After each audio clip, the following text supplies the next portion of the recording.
Este domingo pasado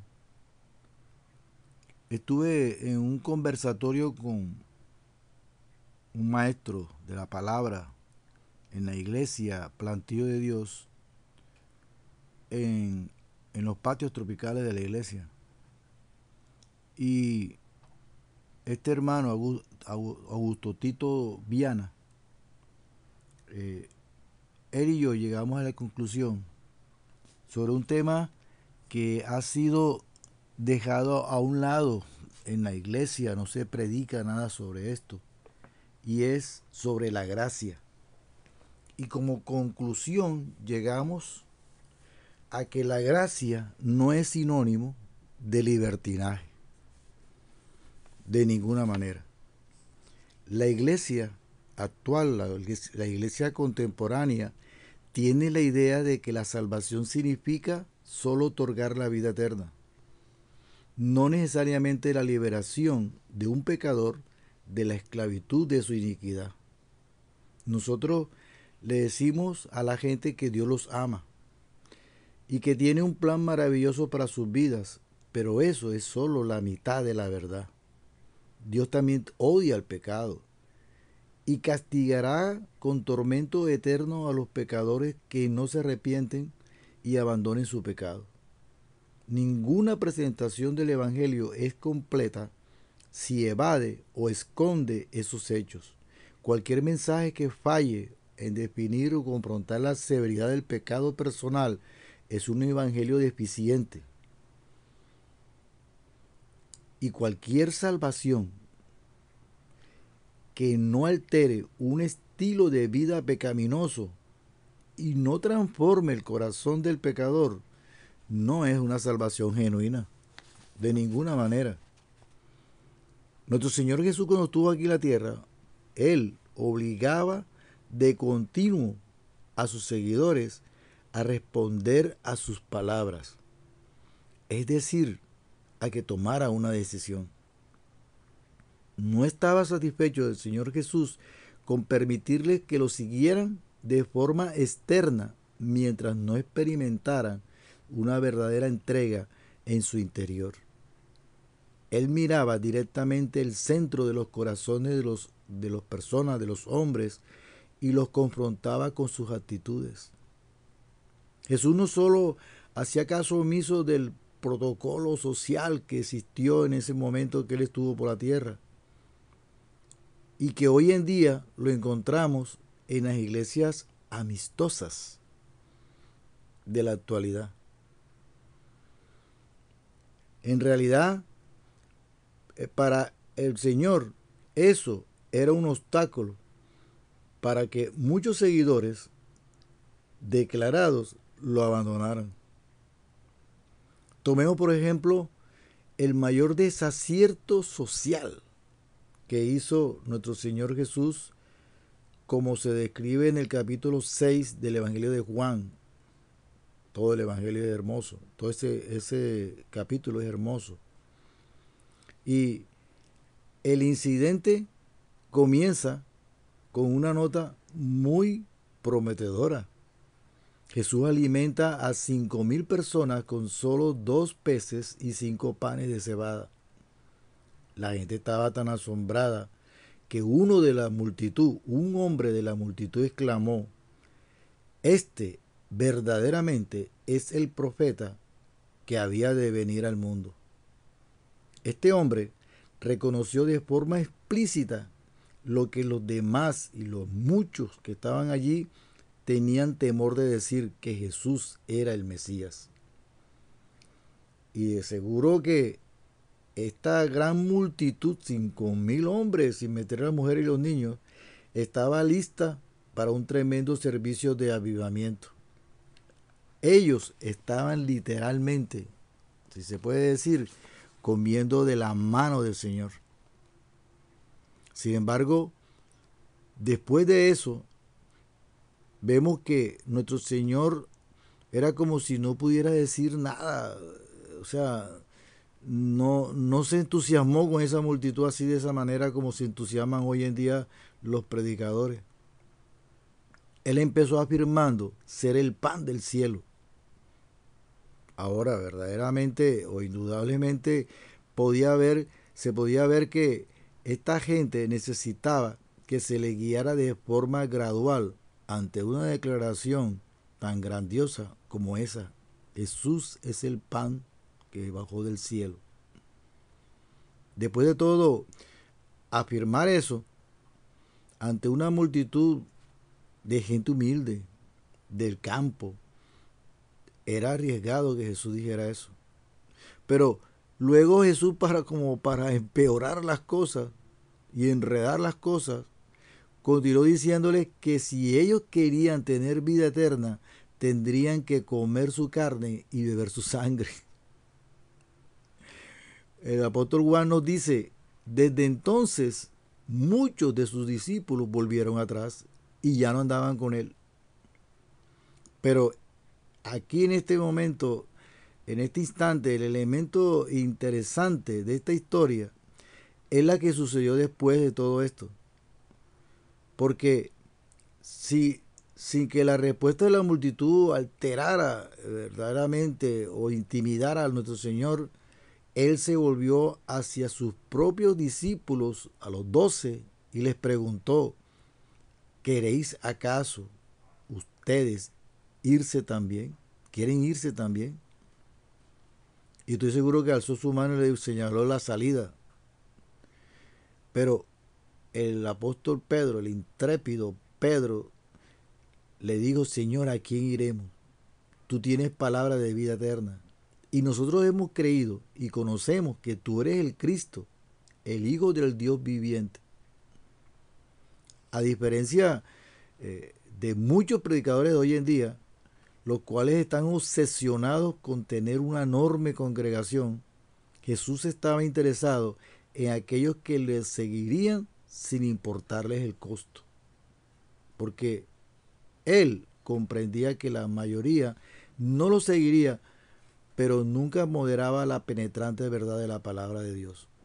No les doró la píldora, como dicen por ahí, sino que les habló de frente y los confrontó, porque Él amaba a su pueblo, pero Él se rehusaba a presentar una versión falsificada de lo que Dios les ofrecía a todos los pecadores.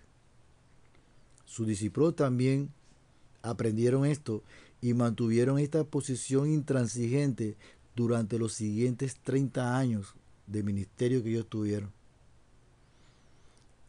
A pesar de que hoy en día otros, ¿verdad?, están enseñando todo lo contrario. Están enseñando un evangelio suave, light. En la carta de Judas, capítulo 4, este escritor bíblico nos dice, hablando con el fuego del Espíritu Santo de Dios, este hombre advirtió al cuerpo de Cristo para que estuviese en guardia contra los que convierten en libertinaje la gracia de nuestro Dios. Yo estoy convencido y hemos creído que hoy en día se acepta como gracia, lo que se está aceptando como gracia no es la realidad, sino apenas es una presentación de una licencia para pecar. Hay un libro que se escribió en el año 1930 por un alemán, 1930, hace 94 años. El título del libro, y los invito a que lo busquen por internet, El precio del discipulado. Este hombre, en 1930, en su libro escribió, la gracia barata es enemiga mortal de nuestra iglesia. Hoy estamos luchando por la gracia costosa. Esto dijo este hombre. Se llamó Dietrich Bonhoeffer. ¿Y qué es la gracia? La gracia barata es aquella que se vende en el mercado como un artículo de mercaderes. Los sacramentos, el perdón del pecado y la consolación de la religión se arrojan a precios rebajados. La gracia se presenta como el tesoro inagotable de la iglesia, de donde se derraman bendiciones con manos generosas, pero sin hacer preguntas y sin fijar límites. La gracia sin precio es eso, la gracia sin costo, la gracia barata. Nosotros suponemos que la esencia de la gracia es que la cuenta se ha pagado por adelantado. Y ya que se ha pagado, todo se puede a cambio de nada. Error, error y error de esa interpretación. Porque la gracia barata es la prédica del perdón sin requerir arrepentimiento. El bautismo sin la disciplina de la iglesia. La comunión sin admitir el pecado. La absolución sin el reconocimiento personal de la falta. La gracia barata es la gracia sin discipulado, la gracia sin la cruz, la gracia sin Jesucristo vivo y personificado. Ahora, la gracia costosa es el tesoro oculto en el campo y por consideración a ella, el hombre gustosamente irá a vender todo lo que tiene. Es la perla del gran precio, que para comprarla el comerciante tiene que vender todos sus bienes. Y una de las razones claves por las cuales las personas permanecen en el pecado es porque les falta temor de Dios o temor a Dios. Es peligroso cualquier intento de pasar por encima de la voz de la convicción del Espíritu Santo que está en nosotros en la vida de un pecador. El rey Salomón tenía mucho que decir acerca del temor a Dios. Y en el libro de los Proverbios, este hombre escribió, capítulo 1, versículo 7, el principio de la sabiduría es el temor a Jehová. Los insensatos desprecian la sabiduría y la enseñanza. Más adelantico, ahí mismito dice, no seas sabio en tu propia opinión, teme a Jehová y apártate del mal. El temor a Jehová aumentará los días, mas los años de los impíos serán acortados. Proverbios 10:27. Y si seguimos leyendo el libro de los Proverbios, vamos a encontrar en Proverbios 14, en Proverbios 16, en Proverbios 19 y en Proverbios 23. Todo lo concerniente a lo que es el temor a Jehová. Es correcto temer al Señor. Una sana reverencia a Dios se erige como una fortaleza poderosa contra el ataque del enemigo a través de la tentación. Y una de hoy en día, nosotros podemos ser honestos y podemos decirle a usted que la gracia es uno de los temas peor entendidos en la iglesia contemporánea. Por un lado, hay un legalismo que parece que se olvida de que la salvación es por medio de la gracia, a través de la fe y no por las obras. Ellos convierten el cristianismo en una religión sin vida, plagada de muchas cosas y marcada por el esfuerzo humano que siempre falla. Por otra parte, hay líderes que parece que se olvidan de que la salvación es por la gracia, incluye ser libres del pecado, así como también el perdón del pecado.